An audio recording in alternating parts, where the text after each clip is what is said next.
संगम नगरी प्रयागराज में 3 जनवरी 2026 से विश्व के सबसे बड़े धार्मिक और आध्यात्मिक मेले माघ मेले की शुरुआत होने जा रही है और इसको लेकर सभी विभाग अपनी तैयारियों में जुटे हैं। खासतौर पर अगर पावर कॉर्पोरेशन की बात करें तो पावर कॉर्पोरेशन ने भी अपनी तैयारियां लगभग पूरी कर ली है। और हमारे साथ पूर्वांचल विद्युत वितरण निगम लिमिटेड के एमडी शंभू कुमार जी हैं, वो आज यहाँ पर पहुंचे हैं। माघ मेले में जो कंट्रोल रूम बनाया गया है उसको इन्होंने इनॉग्रेट किया है। इस बार विद्युत विभाग भी कई पहल कर रहा है। 25 सब स्टेशन बनाए गए हैं, काफी संख्या में विद्युत विभाग के कर्मचारी हैं। लाइटिंग की व्यवस्था की गई है, पूरे मेले की लाइटिंग की व्यवस्था जो है, चूंकि यहाँ पर रोशन रहे, रात के समय बिल्कुल दूधिया रोशनी से नहाए रहे। और इसके अलावा एक और पहल की गई है कि इस बार क्यूआर कोड हर पोल पर लगाए जा रहे हैं, जो जनता की न केवल बिजली विभाग के से संबंधित समस्याएं बल्कि दूसरे विभागों से संबंधित जो समस्याएं हैं उसके बारे में भी वो जानकारी देंगे। हम सीधे सर से बात करते हैं, जानने की कोशिश करते हैं कि विद्युत विभाग कितना तैयार है मेलों को लेकर और क्या क्या इस बार नया हो रहा है। सर, सबसे पहले न्यूज 18 पर आपका बहुत बहुत स्वागत है। माघ मेला सीएम योगी आदित्यनाथ जी के बिल्कुल ड्रीम प्रोजेक्ट में है, लगातार इसकी मॉनिटरिंग करें। विद्युत विभाग कितना तैयार है इस मेले को लेकर? देखिए, माघ मेला में श्रद्धालु आते हैं और यहाँ पे बिजली की व्यवस्था एक बहुत ही महत्वपूर्ण कार्य होता है। हम लोगों ने माघ मेला के पूर्व से ही हम लोगों ने सही समय से काम शुरू कर दिया था। हमारे लगभग सारे काम पूरे हो गए हैं। एलटी लाइन, एचटी लाइन, सारे काम तैयार पूरे हो गए हैं। जो स्ट्रीट लाइट लगाई जाती है कि पूरा रात्रि के समय पूरा मेला क्षेत्र उजाला में रहे, प्रकाश की अच्छी व्यवस्था हो, तो हम लोगों ने 20,000 स्ट्रीट लाइटों की व्यवस्था की है। और मुझे पूरा विश्वास है कि इतनी व्यवस्था से हमारा मेला क्षेत्र पूरी तरीके से उजाले में रहेगा। और यहाँ पे जितने भी लोग आते हैं उनको बिजली के कनेक्शन मेला प्रशासन के द्वारा तय किया जाता है और बिजली का कनेक्शन हम लोग देते हैं।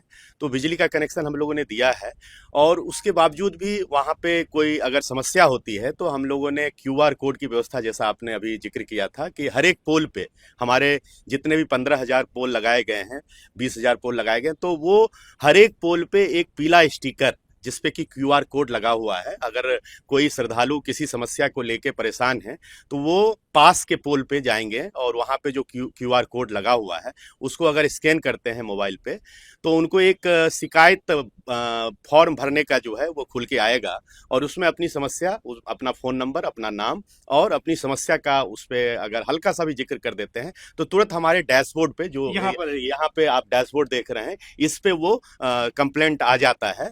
तुरंत उस शिकायतकर्ता से संपर्क किया जाता है। साथ ही साथ जो है जिस भी विभाग से संबंधित, अगर बिजली विभाग से संबंधित शिकायत है तो उसको जो है बिजली विभाग के अधिकारियों को रेफर कर दिया जाता है और वो तुरंत उनको गूगल मैप पे कितनी दूरी पे ये कंप्लेनेंट है उनसे संपर्क किया जाता है, जाके हल किया जाता है और इस डैशबोर्ड पे तुरंत उसको अपडेट किया जाता है। जो ही शिकायत का समाधान हो जाता है, शिकायतकर्ता को एक एसएमएस चला जाता है कि आपके शिकायत का समाधान कर दिया गया है।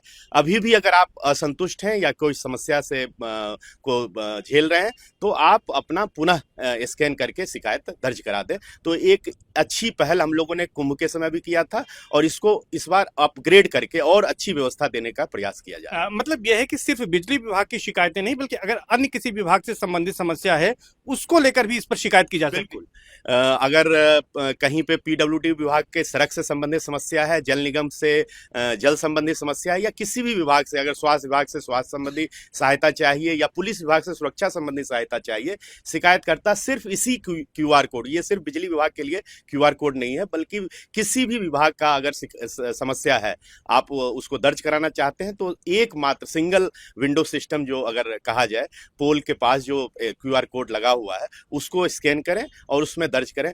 उसके बाद सारा काम जो है, जो हमारा कंट्रोल रूम बना हुआ है वो मैनेज करेगा और आपकी शिकायत का समाधान करेगा। इसके लिए आप 100% श्योर हो सकते हैं। संगम की रेती पर जब तंबुओं का शहर आबाद होता है, रात में लाइटिंग बेहद खूबसूरत होती है। जैसे आपने बताया करीब 20,000 जो है स्ट्रीट लाइट्स लगाई जा रही है, इसमें सोलर का भी कोई कंपोनेंट आपका रहेगा? जी, हम लोगों ने जैसे कि सस्टेनेबिलिटी पे लगातार फोकस है कि हम ऐसे ऊर्जा संसाधनों पे जाएं, ग्रीन एनर्जी सोर्सेज पे जाएं। तो हम लोगों ने माघ मेला में एक इनिशिएटिव लिया है कि हाइब्रिड सोलर कंपोनेंट हम लगाएं कि दिन के समय जो सोलर एनर्जी रहती है फ्री में उपलब्ध रहती है, तो हमारा सोलर प्लेट के माध्यम से वो जो लाइट है वो चार्ज होगा और जब तक उसके पास चार्जिंग अवेलेबल रहेगा तब तक वो सोलर एनर्जी से चलता रहेगा रात्रि के समय में।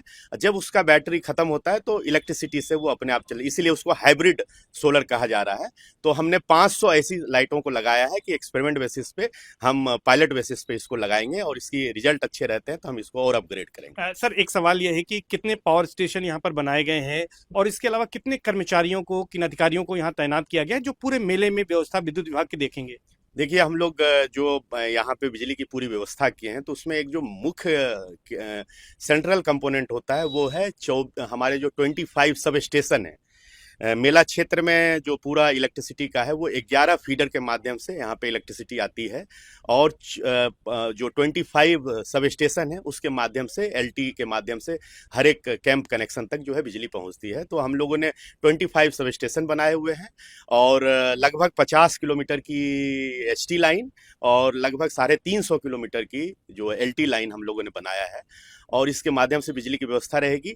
और इनको संचालित करने के लिए हमारे साथ जो है 14 एजेंसी काम कर रही है, 200 गैंग काम कर रहे हैं और 11 एई काम कर रहे हैं, असिस्टेंट इंजीनियर, और एक एग्जीक्यूटिव इंजीनियर काम कर रहे हैं, एक सुपरिटेंडिंग इंजीनियर काम कर रहे हैं, एक चीफ इंजीनियर काम कर रहे हैं। और ये पूरे कंट्रोल रूम के माध्यम से पूरी व्यवस्था को जो है हम लोग नियंत्रित करेंगे और एक अच्छी व्यवस्था देने का प्रयास है। एक सवाल ये है कि सर कई घटनाएं जो है वो स्पार्किंग की वजह से होती हैं, उसको लेकर किस तरह के सेफ्टी मेजर्स उठाए जा रहे हैं कि स्पार्किंग घटाने, क्योंकि जो तंबू बने होते हैं वो कपड़े के बने होते हैं या वो जलने वाले पदार्थों से होते हैं, इसको लेकर कुछ और विशेष सावधानियां बरती गई जी, इसके लिए हम लोगों ने बिल्कुल सावधानी बरते और इसके लिए सावधानी बरतने की बहुत ज़्यादा आवश्यकता है।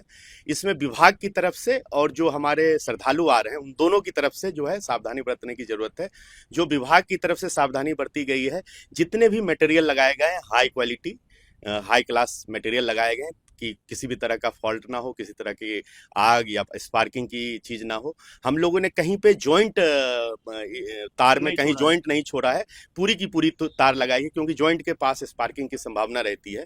जितने भी कनेक्शन दिए जा रहे हैं एमसीबी की व्यवस्था की है ताकि अगर लोड ज़्यादा जाता है तो अपने आप फ्यूज ट्रिप कर जाएगी, तो ये भी व्यवस्था दी गई है। और हम लोग जितने भी कैंप कनेक्शन दे रहे हैं, हर एक उपभोक्ता को, हर एक श्रद्धालु को एक पैम्पलेट दे रहे हैं कि सावधानी बरतना किस तरीके से है, हीटर का प्रयोग नहीं करना है, गीजर का प्रयोग, अपील की जा रही है आपकी ओर से, अपील की जा रही है, उनको जागरूक किया जा रहा है क्योंकि श्रद्धालु की जागरूकता और बिजली विभाग की सतर्कता के दोनों के कॉम्बिनेशन से ही हमें सफलता मिलेगी। और कुंभ के समय हमने जो है 0 इंसिडेंट, इलेक्ट्रिसिटी के फायर इंसिडेंट जो है 0 रहे थे, तो वही रिकॉर्ड हम लोग माघ मेला में भी मेंटेन करना चाहते हैं। सर एक आखिरी सवाल है, आपने तमाम सवालों के जवाब दिए हैं। बिजली विभाग माघ मेला 3 जनवरी शुरू हो रहा है, कितना तैयार है, अपनी तैयारियों को लेकर क्या कहेंगे? तो मैं एक शब्द में कहूंगा, हम 100% 100% तैयार हैं और श्रद्धालुओं को सेवा करना एक सौभाग्य की बात है। तो इसके लिए जो है हमारा पूरा विभाग सेवा भावना से जुटा हुआ है और एक अच्छा सेवा का रिकॉर्ड बनाने के लिए हम लोग काम करेंगे। धन्यवाद सर। तो ये पूर्वांचल विद्युत वितरण निगम लिमिटेड के एमडी शंभू कुमार जी हैं, जिन्होंने हमारे तमाम सवालों के बेबाक जवाब दिए हैं। उनका यह दावा है कि विद्युत विभाग पूरी तरह से माघ मेले को लेकर तैयार है। इस बार जो महाकुंभ में इनिशिएटिव लिया गया था क्यूआर कोड का, उसे भी लिया गया है। इसके अलावा तमाम तरह से लोगों को जागरूक किया जा रहा है कि वो हीटर न जलाएं और ऐसे कार्य न करें कि स्पार्किंग की कोई घटना हो, शॉर्ट सर्किट हो और किसी तरह की अग्निकांड की घटना हो। तो कुल मिलाकर ये कह सकते हैं कि इस बार विद्युत विभाग की तैयारी सबसे पहले पूरी हो चुकी है और विद्युत विभाग यहां आने वाले श्रद्धालुओं, कल्पवासियों और साधु संतों की सेवा के लिए तत्पर है। सर्वेश दुबे, न्यूज़ 18 प्रयागराज।